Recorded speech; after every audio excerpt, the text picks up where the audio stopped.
She hadn't expected him to look so different. The last time she saw him, he was a boy of 17, quiet and awkward, barely looking up from his phone, uninterested in conversation, responding to questions with one-word answers. And yet now, standing in the doorway with one hand casually on his suitcase, he seemed like someone else entirely. His shoulders had broadened, his expression sharpened. He stood like he belonged in the world, and his gaze, when it met hers, didn't flinch or look away. That gaze held stillness, self-possession. And something else, something she couldn't name but felt immediately, deep in her chest. She offered the first words. A welcome, light and simple, something generic, because her mouth moved before her mind could catch up. He smiled. It wasn't a boy's grin anymore. It wasn't shy. There was warmth in it, yes, but also a kind of directness she found unexpectedly disarming. He said thank you, stepped inside, and the moment passed like a wave retreating from the shore, but not before leaving its mark. Her husband called from the other room, his voice distracted and clipped, telling him to take the guest room and not block the hallway. She turned slightly, listening to the old tone she knew too well, the tone that sounded like authority but felt more like absence. The boy, no, the young man, didn't react. He just nodded once and carried his bag down the hallway without a word. Later that day, she sat in the garden, where the air was thick with the scent of lavender and dry soil. The sun pressed lightly against her skin, filtered through the shifting leaves above. It was her favorite place, not because it was beautiful, but because it was silent. She brought out a book she had read 3 times already and turned the pages without urgency, more for the habit of holding it than for the story itself. She heard him before she saw him, footsteps on gravel, not rushed, not hesitant. He didn't speak right away. He stood a few feet away and looked at the garden like it was new to him, though it wasn't. Eventually, he commented on the smell of rosemary in the air. She looked up, smiled politely, and offered him a seat. He sat, not too close, not too far. They spoke about the garden, and how it had changed. He remembered planting one of the lemon trees when he was a child, how it never grew right. She told him it still hadn't, but she kept it anyway. His laugh was soft and low, but not uncomfortable. It sounded like someone who laughed because he meant it, not because he should. That evening, her husband didn't ask how the day had gone. He sat at the dining table with his laptop open and his phone beside him, and only looked up to comment on the salt. The young man offered to clear the plates, and she declined out of habit, then paused, noticing how naturally he had offered, how unlike his father it was. She spent the night awake longer than she should have. Not because of guilt, there was nothing to feel guilty about, but because her thoughts kept circling without resolution. She wasn't used to feeling seen. She wasn't used to noticing someone else noticing her. She wasn't used to remembering what it felt like to wonder what someone thought when they looked at her. It had been years since she asked that question of anyone, including her husband. In the morning, she lingered in front of the mirror longer than usual. Her routine had become a sequence of automation, brush, tie, conceal, but this time her hand paused over the lipstick she rarely used. It wasn't bold, just a soft rose color, nothing dramatic. She hesitated, then applied it anyway. It felt strange, almost dishonest, but not enough to stop her. When she stepped out into the hall, he was coming from the kitchen with a mug in his hand. His eyes flicked to her lips for a moment, then back to her eyes. He didn't say anything. He didn't need to. The garden became their common ground over the next few days. Not intentionally. They never planned it. But she found herself drawn to that space, and so did he. They talked, sometimes at length, sometimes just briefly. He asked her what books she liked, what music she listened to. He asked questions people rarely asked her anymore. And she answered them, not with the cautious economy she used with most, but openly. Not everything, of course. But more than she realized she wanted to share. Her husband remained mostly a shadow in the house. He was present in body, but his thoughts were always elsewhere: calls, numbers, schedules, a permanent frown pressed into his brow. She had long since learned not to demand more than he offered. What he offered now was less than ever. One night, as she brought a cup of tea to the garden, she saw a piece of folded paper tucked under the cushion of the wooden bench where she usually sat. It was blank on the outside. She looked around, but the yard was empty. She opened it slowly, unsure what she expected. The handwriting was careful, familiar, and the message was brief. Talking to you makes everything quieter in my head. No name. No signature. Just that one sentence. She read it again, then once more. The words were simple. But they struck her with an intimacy more real than many conversations she'd had in the last decade. She didn't respond right away. She folded the note, slipped it into her book, and went back inside. Her sleep that night was restless, not disturbed by fear or desire, but by a quiet pull she couldn't name. The next day, the bench was empty again. She sat in her usual spot, tea in hand, book on lap, but didn't open it. Instead, she watched the garden, the flicker of sun on leaves, the slow sway of a spiderweb in the wind. Time passed unnoticed. She didn't hear him come. But she felt him nearby. He sat without asking, placed his cup down, and looked straight ahead. Neither of them mentioned the note. But neither of them needed to. The morning was heavy with silence. Not the peaceful kind she enjoyed in the early hours of the day, but a charged stillness, as if the air itself was holding its breath. She moved through the kitchen mechanically, her hands knowing the routine by heart while her thoughts wandered elsewhere. The folded note from the bench sat hidden between pages of an unused journal in the drawer beside her bed. She hadn't written anything in response. She hadn't told anyone. But it lived in her mind constantly, flickering through her like a quiet rhythm. She heard the back door creak open behind her. She didn't turn around, but she knew it was him. The footsteps were unmistakable now, calm, confident, with a rhythm that no longer suggested youth. He walked in and poured himself a cup of coffee without saying a word. She kept her eyes on the spoon stirring her tea.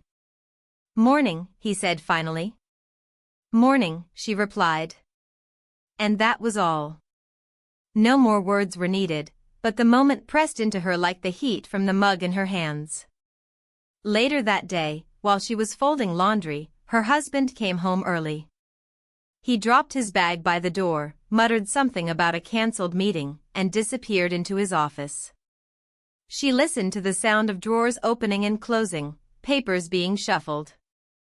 It felt abrupt, uninvited. His presence had become something that startled her now, something that disrupted the patterns she hadn't realized were forming. She saw the boy, no, the young man, again in the garden in the afternoon. He was reading something under the fig tree, his legs stretched out in the shade, a pen twirling slowly between his fingers. For a while, she watched him from the kitchen window, her hand resting on the counter.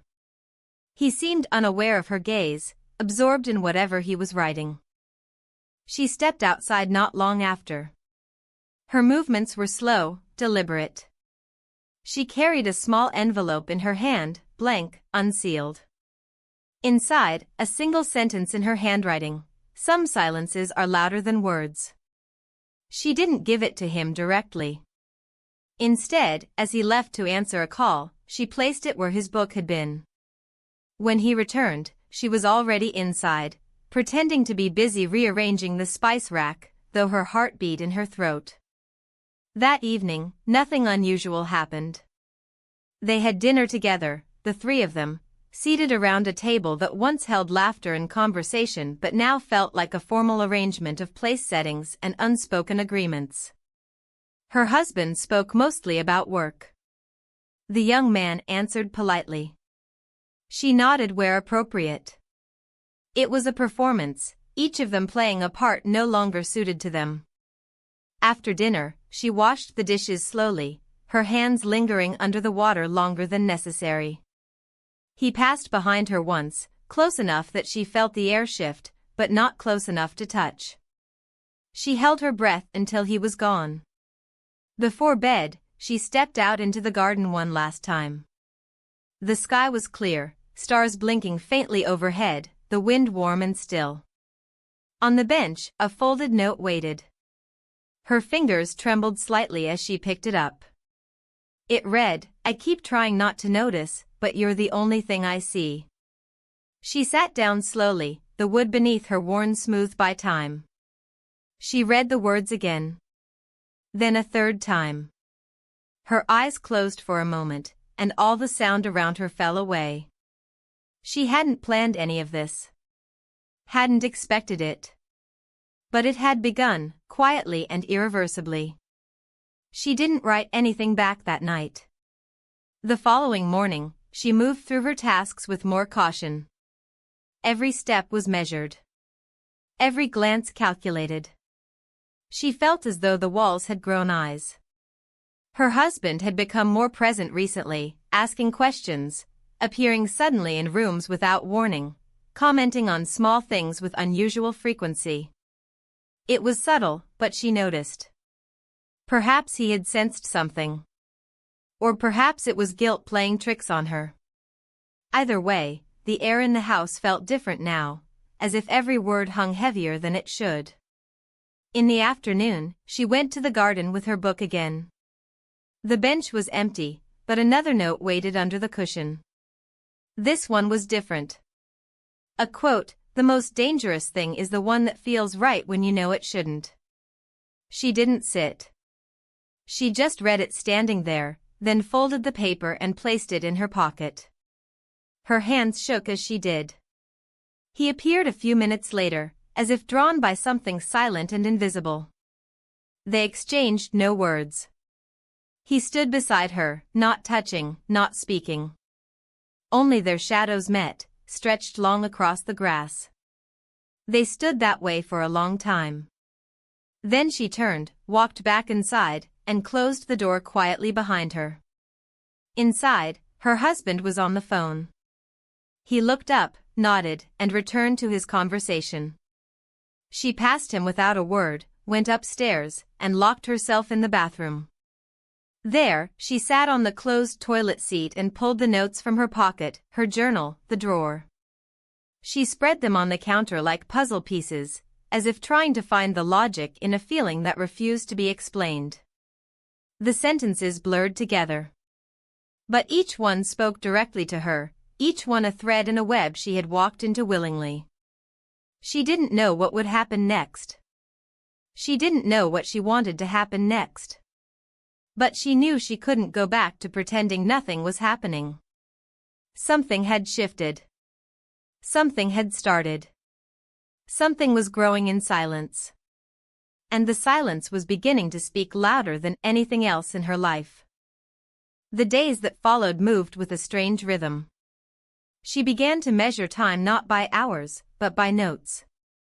Each morning, she awoke with a quiet question, would there be another message waiting? Sometimes there was. Sometimes there wasn't. But even the absence carried weight, a deliberate silence that lingered in the corners of her thoughts. She had stopped asking herself whether this was right or wrong. That part of her had gone quiet. Now, she simply observed herself, how she moved more carefully through the house, how her eyes lingered on doorways a moment longer, how she began to choose her clothing not for comfort, but for the way it felt against her skin when she walked past him. The man she called her husband remained largely unchanged, except for one small shift, he had started noticing her again. Or rather, noticing things. He asked questions he hadn't asked in years. Was she sleeping well? Did she want to join him for a dinner out this weekend? Did she think the living room needed repainting? It was all surface level, polite, a kind of marital maintenance. But it was still more than nothing. She found herself unsure of how to respond. She hadn't prepared for this version of him to resurface. On the fourth day since the last note, she found a folded page under her gardening gloves. It was shorter than usual. Just 2 lines. If I stop writing, will you forget? Or will I become something you remember in silence? She read it 3 times before placing it in her pocket. That night, she wrote a reply. It took her almost an hour to find the right words. When she did, she folded the small square of paper and slipped it between the pages of the book he had left on the patio chair, an old poetry collection with dog-eared pages. Her message was simple. Some silences aren't forgetfulness. They are protection. The next morning, nothing unusual happened. Breakfast was routine. Her husband scrolled through emails at the table, sipping coffee. The young man ate quickly, quietly, then excused himself to take a walk. She didn't ask where. She just watched the door close behind him. Later, while trimming the dead leaves off the potted hydrangeas, she noticed him through the glass, standing at the kitchen counter, reading the note she had left. His expression didn't change. He folded the paper slowly, methodically, then slipped it into his back pocket and left the room. That evening, she found another note. This time tucked beneath the plate cover in the microwave.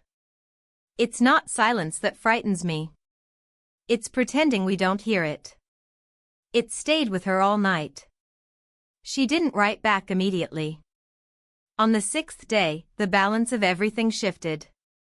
She had gone into town to pick up groceries. It was a simple task, one she normally enjoyed. There was comfort in the lists, in the routine, in the quiet aisles filled with muted music and distracted shoppers. But today, she couldn't focus. She kept seeing him, his eyes, his handwriting, his stillness. The world outside felt like a distraction from something much more immediate and fragile. When she returned, the house was quiet. Her husband's car was gone. The young man was nowhere in sight. She put away the groceries slowly. Then she stepped into the garden, expecting to be alone. He was there. Sitting on the bench. Holding a piece of paper in his hands.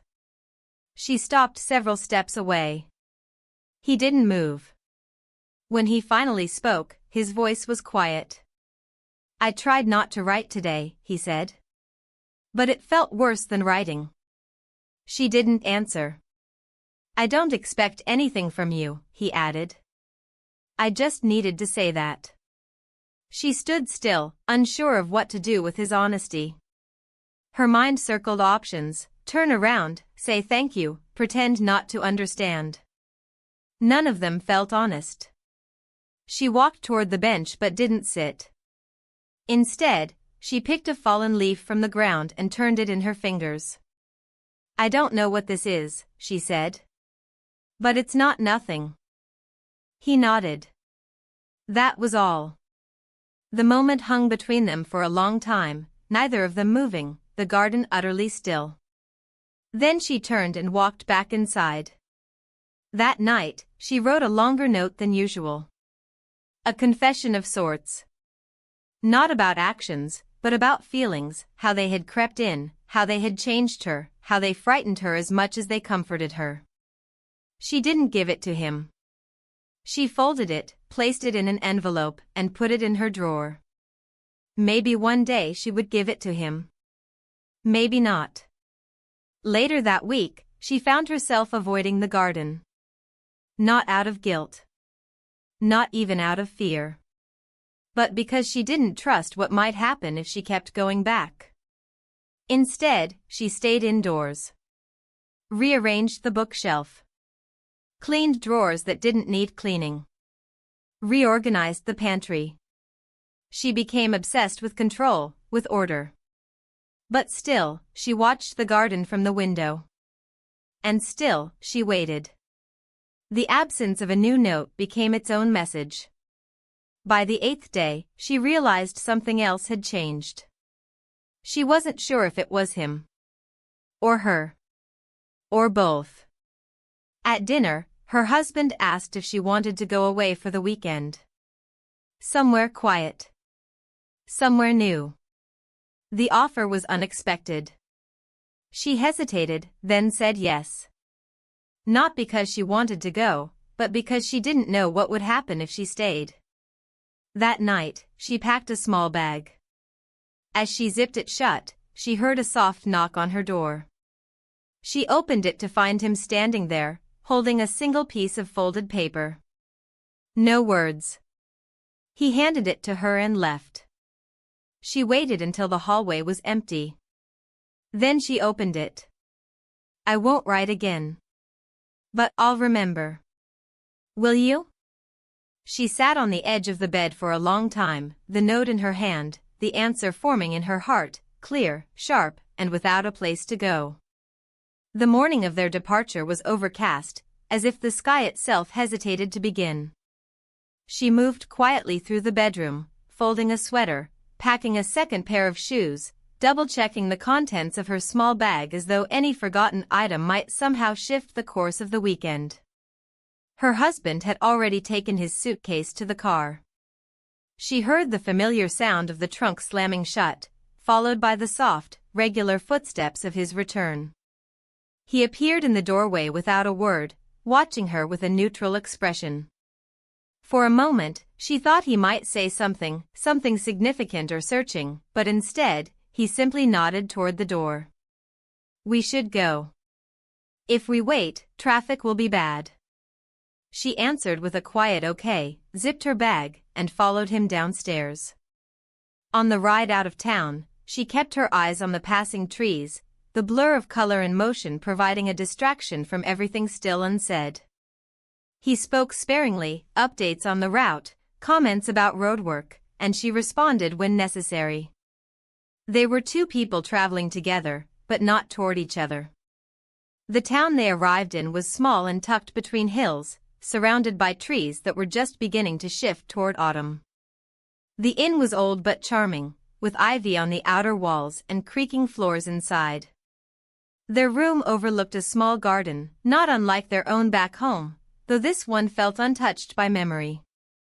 After unpacking, they walked through the nearby park. The path was quiet, the air cool. Occasionally he reached for her hand, and she let him. His touch was familiar, but not intimate.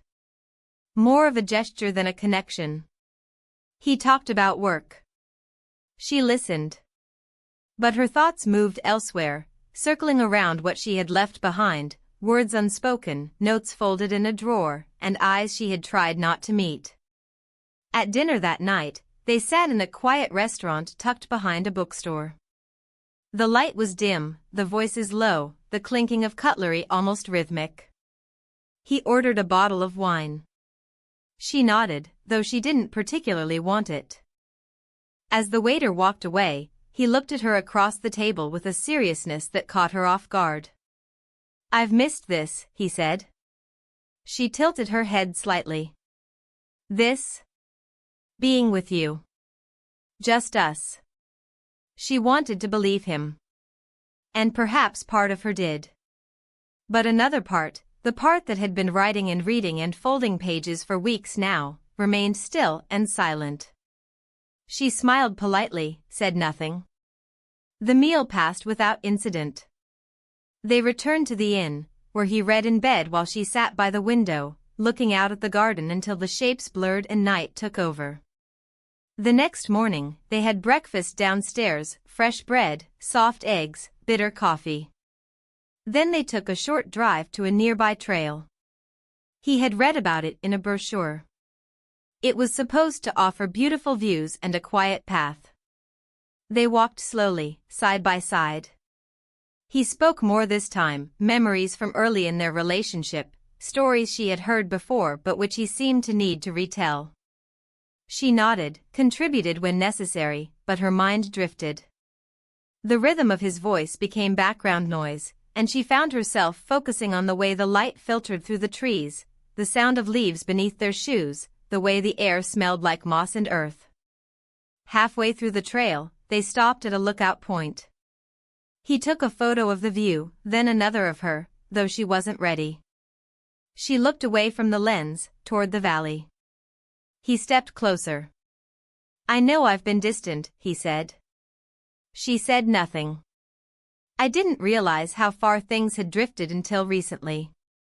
Still, she remained quiet. "I want to fix it. I want to try." His voice was sincere. She could hear that. And yet, something in her remained unmoved. It wasn't resistance out of cruelty. It wasn't anger. It was simply a feeling of being past the point where words could rearrange what had already broken in silence. She nodded once, slowly. "Okay," she said. It was the only word she could manage. That night, back in their room, she excused herself early.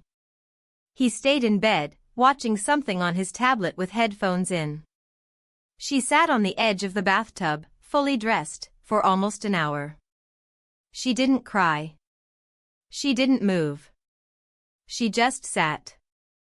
When they returned home the following day, the house looked unchanged. Everything exactly where it had been left. But to her, it felt altered. The spaces felt heavier, more saturated with memory. She unpacked alone. The garden was quiet. The bench empty. She didn't expect to find anything. And yet, on the third morning after their return, while watering the ferns, she noticed something wedged between two stones near the base of the wall. A small, folded note, worn slightly at the edges, but still intact. She picked it up with care, hands steady. The handwriting was the same. "Maybe silence isn't safety. Maybe silence is the last word we're too afraid to say."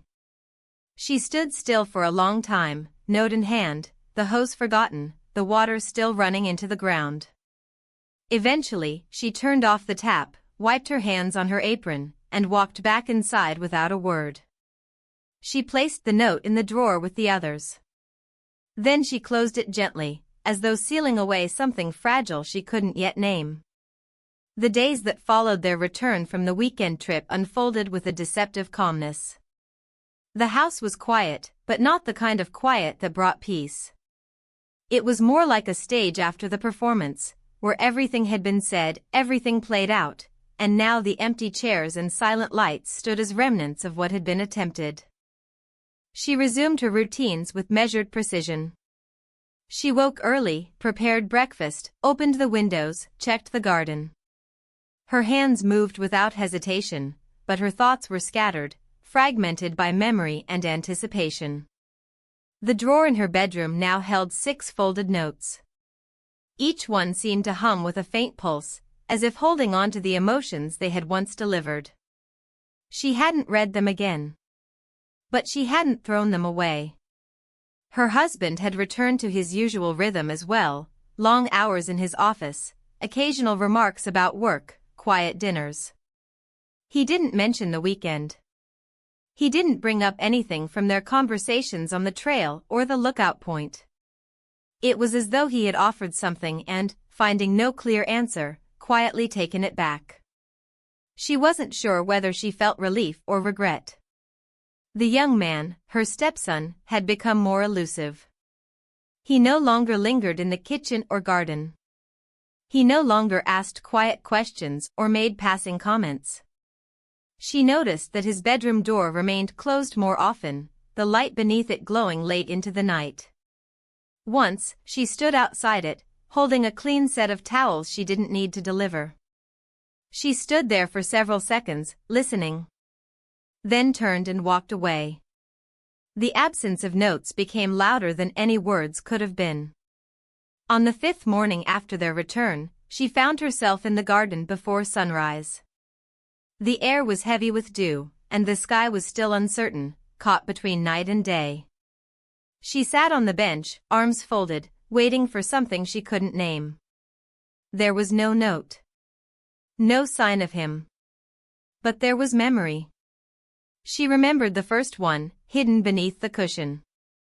The paper had been slightly crumpled, as though written quickly and tucked away with trembling hands. It hadn't said much, but it had said enough to open a door that she now could not close. Her thoughts were interrupted by the sound of the back door opening. She turned instinctively, expecting to see him. But it was her husband. He stepped out onto the patio, holding a cup of coffee. He looked at her, and for a moment they simply regarded one another, as if neither expected to find the other awake so early. He walked over and sat on the far end of the bench. Not close, but not distant. "It's cold," he said, more to the air than to her. She nodded. He took a sip of his coffee and exhaled. "We haven't talked," he said after a moment. "Really talked." She didn't respond. She didn't need to. He went on. "I don't know when we stopped. I don't even know if I noticed, at the time. It just happened. Quietly." She kept her eyes on the garden. The flowers were beginning to wilt at the edges, and the leaves carried the first hints of change. "I don't blame you," he said. "For anything." It was a strange thing to hear. Ambiguous. Open-ended. She turned to him slowly. "Why would you say that?" He looked down into his cup, as if searching for an answer there. "I've seen how you look at him," he said, not harshly, but without hesitation. "I'm not blind. And I'm not stupid." The silence that followed was not from shock, but from stillness. She took a deep breath. Nothing happened. "I believe you," he said. "But something could." Again, she said nothing. "I've been absent," he continued. "Maybe not physically, but I've been somewhere else. And I think I convinced myself that was okay. That you didn't need more from me." He paused. "I was wrong." She felt her throat tighten, but she didn't speak. She didn't know what to say. "I don't want to lose you," he said. She looked down at her hands. They were clasped together tightly in her lap, knuckles pale. "I don't know if you already have," she said quietly. He didn't reply. After a while, he stood up and went back inside, leaving his half-empty cup on the bench. That afternoon, she tried to return to normal. She cleaned the kitchen, reorganized a drawer, watered the indoor plants. But something felt different. The house seemed thinner somehow, its walls unable to contain the weight of everything unspoken. Later, while preparing tea, she noticed something on the counter, a folded piece of paper. Her heart jumped before her mind could register. She picked it up slowly, uncertain. The handwriting was unmistakable. "I told myself I would stop. But stopping doesn't mean forgetting. No name. No address. Just that." She folded it again, placed it in her apron pocket, and stood in silence. That evening, she went to the garden alone.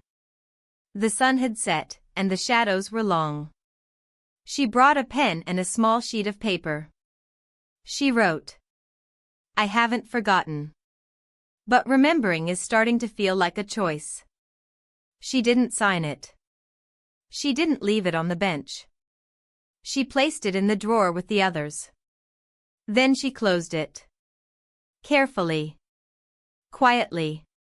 And for the first time in weeks, she didn't wait for another message. The weather shifted again. The air had turned crisp, the kind that hinted at autumn even though the calendar still clung to late summer. She noticed it first in the way the wind touched her skin in the early hours, brushing past her arms like a whisper that didn't wait for a response. The sky began holding on to cloud cover longer, and the light softened earlier in the evening, pulling shadows across the floor before dinner was even served. The garden was changing too. Leaves had started to turn, some curling at the edges, yellow bleeding into green. Flowers that once stood bright were fading now, petals loosening, falling. The bench remained empty, and each time she passed it, she told herself not to look. But she always did. Inside the house, routines resumed their shape. Meals were prepared and eaten. Laundry was done. Errands were run. It all functioned as it had before, as if the past few weeks had folded into a silent corner of memory. But nothing really returned to how it was. There was too much space between what was said and what was felt. Her husband had become more attentive in the way people do when they are unsure what they are trying to fix. He offered help with tasks he had once ignored. He asked how her day was, if she had slept well, if she wanted to watch something together in the evening. She appreciated the effort, even if she couldn't match it with equal warmth. The gap between them wasn't a rupture anymore, it was a slow erosion, a quiet undoing that neither of them could name. The young man, her stepson, remained distant. They crossed paths occasionally in the hallway or kitchen. He was polite, respectful. But the weight of their shared history, of folded notes and silent confessions, rested heavily between them. He no longer left messages. She no longer waited for them. But the absence of that ritual made the silence feel denser, almost visible. One afternoon, she found herself sorting through the closet in the guest room, the one he had been using. She didn't plan to do it, but once she opened the door, her hands moved on their own. Clothes were still hanging inside. A jacket she remembered seeing him wear the day he arrived. A book on the nightstand, its spine worn. A glass on the windowsill, forgotten. She picked up the book, flipping through the pages without reading them, hoping perhaps to find something, a forgotten slip of paper, a message left unintentionally. But there was nothing. She placed the book back gently and closed the door. That night, after dinner, her husband fell asleep early on the couch. The television was still on, some indistinct documentary playing to no audience. She turned off the screen and stood in the middle of the living room for a long while, unmoving. The silence pressed against her. Eventually, she walked out into the garden. The sky was dark. The moon hidden. Only the faint glow of the porch light illuminated her path. She sat on the bench, her hands folded in her lap, and listened to the wind rustling through the trees. The cold had crept into the stone beneath her, but she didn't move. A memory returned to her, not recent, but from long ago. A night in the early years of her marriage, when they had sat out here in the dark after a fight. Neither had spoken. But his hand had found hers, and they had stayed like that for what felt like hours. The silence had healed something that night. It was the last time she remembered it doing so. Now, the silence only seemed to widen the space between past and present. She stood eventually, her legs stiff from the cold, and returned to the house. The next morning, she woke early, before the sun had fully risen. She walked into the kitchen to make tea. As the kettle began to hum, she noticed a piece of paper on the counter. Folded. Plain. Unlabeled. Her breath caught. She picked it up with trembling hands and opened it slowly. I know why you stopped. I'm not angry. But it hurts all the same. No name. No signature. She leaned against the counter, note in hand, and closed her eyes. She didn't cry. But something inside her softened. She wasn't sure if it was relief or ache. Maybe both. She placed the note in the drawer with the others. Then she took a clean sheet of paper and sat down at the kitchen table. She stared at the blank page for several minutes before writing. I didn't stop because I wanted to. I stopped because I didn't know how to keep going. She folded it, sealed it in an envelope, and placed it on the guest room desk. She didn't knock. She didn't wait for a response. That evening, when she passed the room again, the envelope was gone. Nothing was said. But something had shifted. Later that night, the wind picked up. She stood at the window, watching the branches sway, leaves tumbling across the lawn. It was a familiar sound, one she had always loved. A sound that didn't need explanation. A movement that simply was. And for the first time in weeks, she allowed herself to exhale without waiting for what might come next. The storm rolled in quietly, without the dramatics of thunder or sudden darkness. It began with a soft shift in the air, a drop in pressure, a heaviness that clung to the walls and windows like moisture yet to fall. She felt it first in her joints, the dull ache that always came before rain. The sky had turned a muted gray, and by the time the afternoon settled in, the first drops began to tap against the glass. She stood by the window, watching them gather and trail downward, each droplet leaving a thin, trembling path. The garden looked different in the rain, softer, quieter, as though everything had been placed under a glass dome. The bench, now wet and glistening, appeared more distant than ever. She wondered how many hours of her life she had spent staring at that bench, waiting for something she never could define. The electricity flickered once, then twice, then failed altogether. The house fell into stillness, broken only by the rhythmic sound of rain against the roof and windows. She reached for her phone, only to find the battery nearly dead. She set it down again, uncertain why she had picked it up in the first place. There was no one she needed to contact. No words she could send that would mean more than what had already passed. She lit a candle and placed it on the kitchen counter. Its glow cast long, slow-moving shadows along the floor. The warmth of the flame was small, but comforting. She moved through the room slowly, adjusting to the darkness. Her husband was away on business, a conference in another city, delayed by weather, expected to return the next evening. She had known about the trip for weeks. She had even helped pack his bag. Now, alone in the dim house, she listened to the world shrink. The refrigerator was silent, the hum of appliances stilled. No television, no background music, no traffic outside. Just her and the rain. She passed the guest room and paused. The door was closed, though not fully latched. A narrow line of orange light leaked from beneath. She hadn't expected him to be home. She assumed he would have gone out, as he often did on weekends. But maybe the storm had changed his plans. She didn't knock. She didn't open the door. She just stood there for a moment, then moved on. In the living room, she wrapped herself in a blanket and sat on the floor beside the candle. The flickering light danced across the walls, casting her shadow in a soft halo that expanded and collapsed with every breath. She closed her eyes. She tried not to think of him. Or of herself.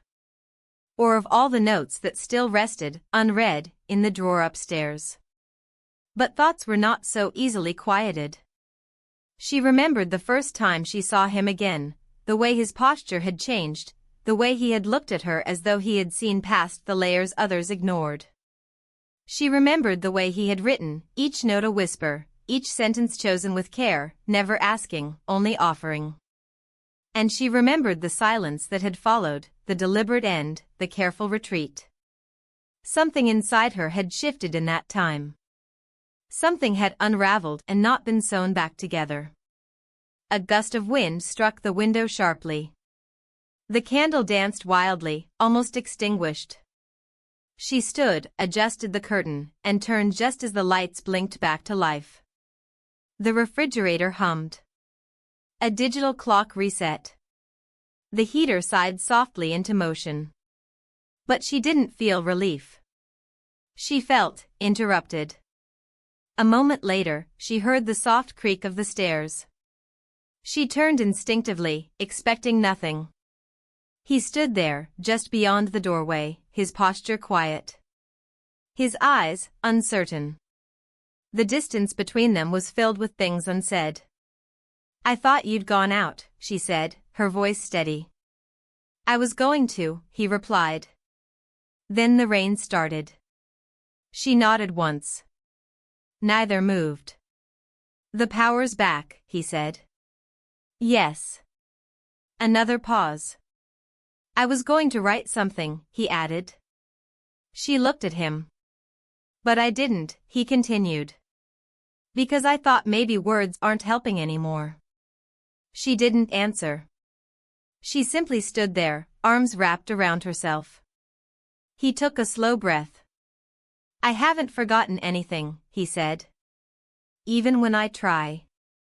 His voice was low, not trembling, but not confident either. I know, she said finally. He didn't ask for anything. He didn't move closer. He stood still for another second, then turned and walked back upstairs. She remained there in the quiet. She didn't follow. She didn't return to the candle. Instead, she walked to the drawer where the old notes lived. She opened it carefully and pulled them out one by one. Some were creased from handling, others perfectly preserved. She laid them out on the table, reading each slowly. Some made her smile, faintly. Some made her heart tighten. All of them, together, painted a story that no one else would ever fully know. She took a blank piece of paper from a notebook and began to write, not a reply, not a message to him, but a journal entry, perhaps. Something to put the thoughts somewhere outside her body. I wanted to tell you that I remember. I wanted to tell you that even silence has meaning. But I think we've both already said everything. Even in the things we didn't say. She stopped writing. She folded the paper, but didn't label it. She placed it beneath the rest. Then she turned off the light and went to bed alone, the sound of soft rain returning in the background as though it had never left. The morning after the storm was slow to arrive. The sky remained heavy and pale, as though still uncertain whether to release more rain or let the sun return. She awoke earlier than usual, not from restlessness, but from a kind of muted clarity. Her body felt weighted, her limbs stiff, her breath long and quiet. The silence in the house was total. No movement upstairs. No familiar footsteps in the hallway. She sat up slowly, her feet finding the cold floor without surprise. Downstairs, the kitchen was still. The scent of the extinguished candle lingered faintly. She made tea without turning on any lights, letting the soft gray from the windows spill across the counters. The warm cup in her hands felt like the only source of certainty. She stood for a long time, looking out into the garden. The bench was slick with water, and the leaves above it sagged with the weight of the storm's aftermath. Puddles dotted the stone path. The air was damp and still. There was no note. She hadn't expected one.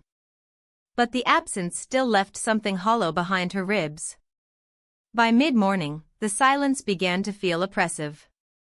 The quiet, once a source of comfort, now seemed to amplify every small sound, the creak of floorboards, the ticking of the wall clock, the soft hum of the refrigerator. She moved through the house with careful steps, opening windows to let in the breeze. The scent of wet earth and leaves wafted through, grounding her in the present. She dusted surfaces that didn't need cleaning, reorganized the drawer with the notes but didn't open them. In the early afternoon, she stepped out into the garden. The ground was soft, and her shoes sank slightly into the damp soil. She walked slowly, almost absently, until she reached the bench. She stood for a moment, then sat. The wood was cold beneath her, but not uncomfortable. The garden was quieter than usual, the birds hushed, the wind barely present. She closed her eyes and breathed in the scent of moss and rain. Time moved differently here. Minutes stretched. Thoughts looped and receded. She remembered the early days of his return, how his presence had disrupted her routine, how quickly the air between them had shifted from familiarity to something unspoken. She thought of the first note, the small words that had cracked open a door inside her that had long been closed. And then the weeks that followed, folded pages, unsent letters, lingering glances, and the echo of restraint. She had not spoken of any of it aloud. Not to friends. Not to her husband. Not even to herself, not fully. But now, sitting on the bench that had become both sanctuary and reminder, she allowed herself to admit the truth quietly, internally. It had meant something. All of it. She did not know if it still did. When she finally rose, her legs stiff from the cold, she turned toward the house and saw him watching her from the upstairs window. He didn't move when she met his gaze. He simply stood there, hands in his pockets, expression unreadable. She didn't gesture. She didn't turn away. Their eyes remained locked for a few seconds more, and then he stepped back, the curtain falling closed in his place. Inside, the air felt different. Tighter, somehow. She returned to the kitchen, set the kettle on again, and tried to shake the feeling that something had shifted. That evening, her husband returned. The front door opened around 7. She heard the familiar sound of his keys landing on the table, the wheeled suitcase being rolled down the hallway. He called out a brief greeting as he entered the kitchen, brushing rain from his coat and placing it over a chair. She turned from the stove, smiled softly, and offered him dinner. It was already made. Simple. Warm. Comforting. He accepted without question. They ate in near silence, the clink of cutlery the only real sound between them. Occasionally he asked about small things, the weather, the groceries, whether the power had returned quickly. She answered each with honesty and brevity. The conversation was a hollow echo of something that once existed between them. After the dishes were done, he retreated to his office. She remained in the kitchen, wiping the counters though they were already clean. Her hands moved slowly, methodically, as if waiting for her mind to settle. But it didn't. Later that night, just before bed, she returned to the garden one last time. The air had cooled again, and the grass was still wet beneath her steps. She walked without intention, drawn more by habit than purpose. There, on the bench, she found something unexpected. Not a note. A key. Small. Silver. Untagged. She stared at it for a long time, unmoving. Then she reached down and picked it up, turning it over in her fingers. It was clean, cold. Familiar, though she couldn't place it exactly. There was no message. No clue. Only the object itself. She looked up toward the house, scanning the windows. No lights. No movement. Only her own reflection in the dark glass of the kitchen door. She held the key tightly for a moment, then placed it in her pocket. Inside, she stood by the staircase for a long time before finally climbing it. She passed the guest room without stopping, entered her own, and closed the door softly behind her.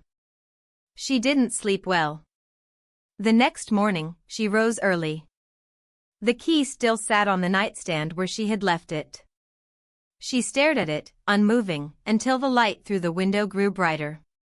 When she finally opened the drawer of notes, she added a blank sheet of paper beside them. Not to write. Not yet. But as a placeholder. A space for something not yet known. The day began with a silence that felt less like absence and more like anticipation. The sky had settled into a pale, uniform gray, the kind that gave no hint of time passing.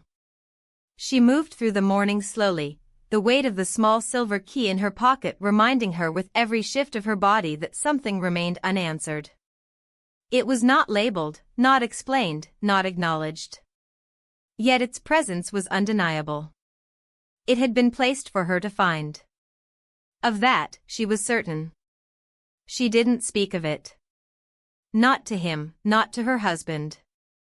She kept it close, not as a secret in the usual sense, but as a question she wasn't ready to ask aloud. There were too many layers now, of silence, of restraint, of unfinished sentences folded into the corners of their home. Even the simplest things felt complex. She spent the first part of the day rearranging bookshelves, a task that allowed her hands to move while her thoughts ran uninterrupted. She moved volumes by color, then by height, then abandoned the pattern altogether. The rhythm of it was soothing, almost meditative, but nothing could settle the question that pressed more insistently with every passing hour: what did the key open? By early afternoon, the house felt smaller. The walls closer. The air more stagnant. She left without telling anyone. It wasn't a planned decision. She grabbed her coat, slipped the key into the side pocket, and walked out the door before she could change her mind. The road was quiet. Few cars passed. Her feet found their own pace as she wandered through streets she'd walked for years, though today they felt less familiar. She thought of the drawer. The notes. The pause between their last exchange. The way her husband had started noticing again, too late to know what he had missed. And she thought of the window, how he had watched her from it, and the door left ajar but never opened. She returned just before the light began to fade. The house was quiet. Her husband wasn't home. Likely delayed, or perhaps choosing to work late again. She checked her phone, which had remained untouched in the kitchen since morning. One missed call from a number she didn't recognize. No voicemail. She stood in the middle of the hallway and looked toward the stairs. Then she walked up, her steps slow but steady. Outside the guest room, she paused. The door was open just enough to suggest indifference. She raised her hand, knocked once, softly, and waited. No answer. She pushed the door open further. The room was empty. Clean. Neat. Nothing out of place. A bag sat by the bed, half-packed. A jacket was folded over the chair.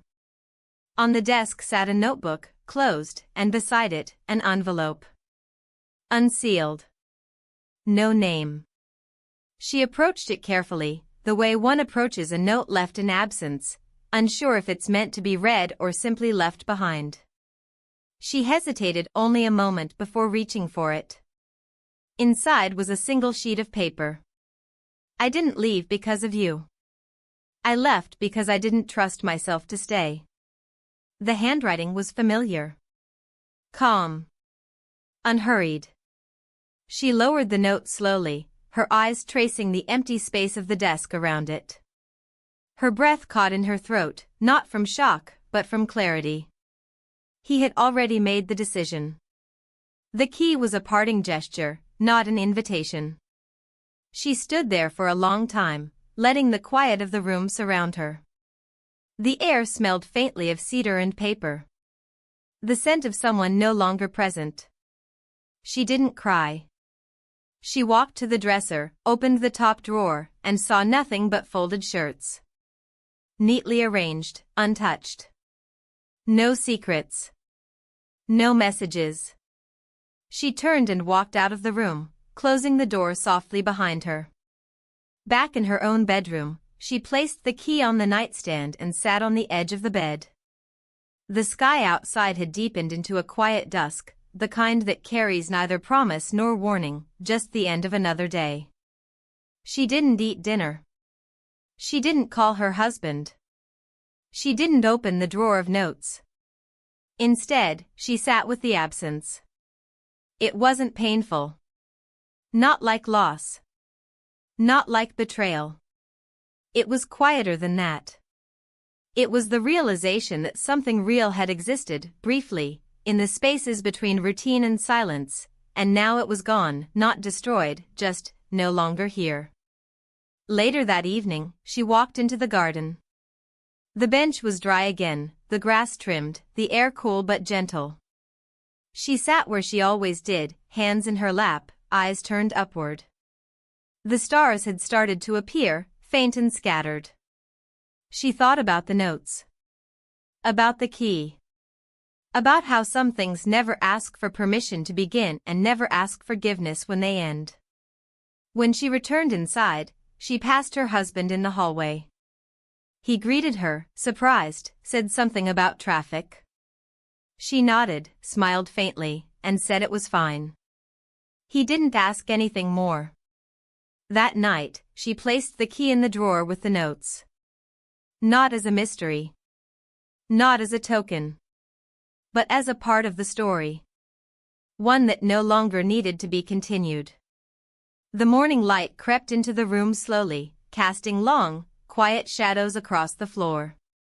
It took her a while to wake fully, not from exhaustion, but from stillness.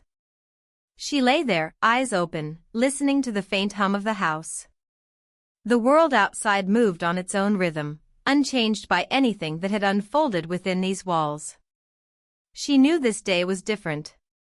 Not because anything dramatic had happened, but because something inside her had reached a quiet conclusion.